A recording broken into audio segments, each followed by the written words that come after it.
তো আমাৰ গোপন সূত্ৰ আমাৰ আছিলে, এইটো ইনফৰমেশ্যন আছিলে যে ডিফুৰ পৰা এখন গাড়ীত মানে অবৈধভাৱে কিছু চন্দন কাঠৰ টুকুৰা লৈ আহিছে বুলি আমাৰ ইনফৰমেশ্যন আছিলে।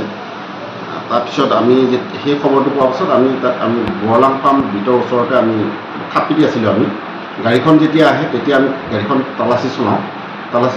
কি গাড়ীত আনিছিলে ছাৰ? বাই বাছত। গতিকে যেতিয়া আমি তাত তালাচী চলাওঁ তেতিয়া এই দুটা মোনাত মানে তেওঁ টুকুৰা কৰি পেলাই চন্দন কাঠ লৈ আহিছিলে। আৰু এইটো তেওঁক যেতিয়া সোধা পোছা কৰা হয়, এজন মানুহ যিজন মানুহে লৈ আহিছিল তেওঁক সোধা পোছা কৰাত তেওঁ কাৰ্বি আংলঙৰ ডিফুৰ ধনশিৰিৰ পৰা অনা বুলি স্বীকাৰ কৰে। মানুহজনৰ নাম ছাৰ? মানুহজনৰ নামটো হৈছে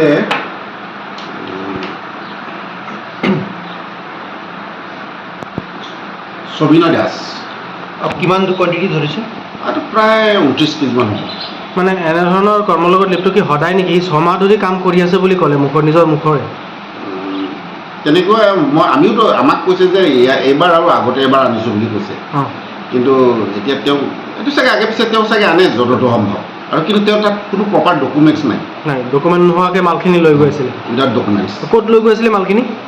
এইটোতো তেওঁতো এতিয়া কোৱা মতে তেওঁ লংকা বুলি কৈছিলে। তাৰ আগে পিছত তেনেকৈ দিওঁ বুলি কৈছে তেওঁ। এইটো আমাৰ গোপন সূত্ৰ আমাৰ আছিলে, এইটো ইনফৰমেশ্যন আছিলে যে ডিফুৰ পৰা এখন গাড়ীত মানে অবৈধভাৱে কিছু চন্দন কাঠৰ টুকুৰা লৈ আহিছে বুলি আমাৰ ইনফৰমেশ্যন আছিলে। তাৰপিছত আমি সেই খবৰটো পোৱাৰ পাছত আমি বৰলাং ফাৰ্ম বিটৰ ওচৰতে আমি থাপি দি আছিলোঁ। আমি গাড়ীখন যেতিয়া আহে তেতিয়া আমি গাড়ীখন তালাচী চলাওঁ। কি গাড়ীত আনিছিলে ছাৰ? বাই বাছত। গতিকে যেতিয়া আমি তাত তালাচী চলাওঁ তেতিয়া এই দুটা মোনাত মানে তেওঁ টুকুৰা কৰি পেলাই চন্দন কাঠ লৈ আহিছিলে।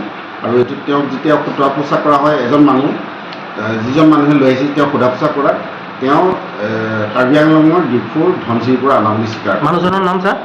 মানুহজনৰ নামটো হৈছে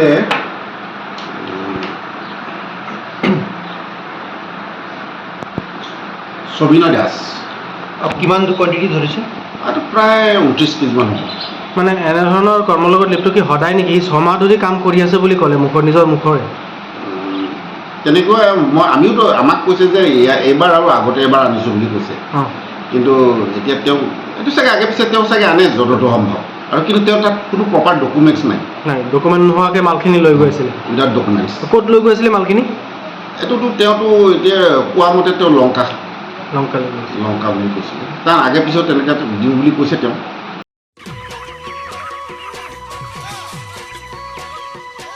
অতি কম দিনতেই একোটা এনেকুৱা হৈ যায়। মই যে বিয়মৰ দানা খুৱাওঁ, আপোনালোকেও বিয়মৰ দানা খুৱাওক আৰু কম দিনতেই অধিক মুনাফা লাভ কৰক।